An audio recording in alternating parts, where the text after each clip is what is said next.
Well, for me, I think that, obviously the martial arts and fighting, and doesn't matter if it's mixed martial arts, if it's wrestling, if it's Muay Thai, if it's, jiu-jitsu, you're figuring out under live pressure what's working and what's not. It's a close, I'd say mixed martial arts is somewhat as close as you're going to get to a one-on-one fight with someone else where everything can happen, right? And it's usually people that are pretty well trained and able to elbow, able to knee, able to take somebody down, punch their face in, choke them, and dominate position, right? So, so to me, it's a training ground. It's just another training method that gets you closer to reality. But like Todd says, a real self-defense situation, you're not training for it. You're meaning okay, I got to warm up, getting ready for this thing. Here we go. That's a fight. You're just attacked. And it might be one person, two people, a whole bunch of people. You're inside your car. You're in a house. You're on pavement. You're all over the place. Stuff that you never really, like Todd always says it, and we've always said it just in fighting as well. You can't repeat a fight, a real fight, punch for punch, blow for blow. It's different. And now you add the element of complete surprise. You're not ready. Who knows what you're wearing? It might be in your dress tux with those slippery, stupid shoes, and you get attacked. Now you got to fight.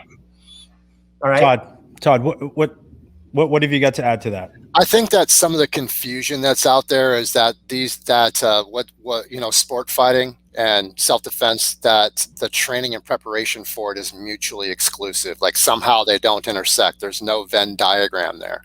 And to me, that couldn't be further from the truth. We can use the sport training a lot so that we can prepare for real resistance and managing the real energies of the fight to give us a superior advantage, as long as we're being intellectually honest about the context is different, that the context dictates the strategy. So for example, when I roll in Greg's classes, for example, 4 out of 5 rounds that I roll in my no-gi submission grappling classes, I'm rolling as if I'm armed.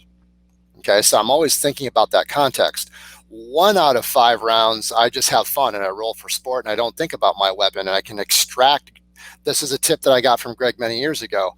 I can extract bits and pieces from sport that I can apply to my specific context. So we need to know when those things overlap and how we can use them for, a mutual advantage.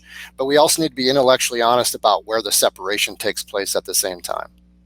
Coach Greg, is that disruptive to the flow of your class when somebody comes in with these intentions? Or how does that work? Talk to me about that. Not at all, because to me, I'm always talking about grapple in the way that you want to develop what you want to develop. So sometimes I'll talk about, hey, if you're going to go into a sport tournament, grapple as if. If you're doing this for self-defense, grapple as if. All right? So you have to figure out and then you'll find where the crossover is, what I would do. And for me, I look at it like this. I look at the techniques that work in a sports situation, that would work in an MMA fight where now you have a little bit more risk of serious bodily damage, that would work in a real fight. And if I see a technique that crosses over all those barriers, that to me is a high priority technique. That one is, I don't have to think now. I don't have to think. And he'll actually point that out in the classes. Like he'll stop and point out where the common denominators are between all of these different contexts. And one of the things I really love about having learned from Greg is he encourages that kind of creativity. Greg is and that's one of the things that we share in our mindset, is where we are anti-dogma, in so many ways. And so he allows, he takes that Bruce Lee philosophy of what does he say about Brazilian Jiu-Jitsu? What does Greg say, right? He says, or who was it that said it, Greg? Like, Brazilian Jiu-Jitsu should fit you. You shouldn't fit Brazilian Jiu-Jitsu. Yeah, Jean-Jacques Lozado. Yeah. Yeah, so he allows each individual to develop their own style based on what their priorities and what their attributes and what their context is. Well, that would require the student to know those things to begin with.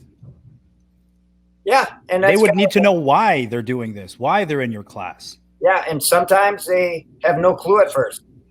They're coming in just because they want to do the martial arts. It seems super fun. And then as they start to roll, sometimes their eyes open up and then they start taking off from different paths, you know, and I try to reiterate a lot of times in my classes that, remember, this was originally developed to defend yourself. Don't forget that. Don't get so lost down the sport competition rabbit hole that you forget about getting your face punched and your head slammed against the pavement. You ain't see him coming, you just heard drums. They've been ready for the battle. Any person that comes got the weight of the world on them, yeah, they too strong. I might have been down, not out. It's on sight, you gon' figure that out. And I might have been down.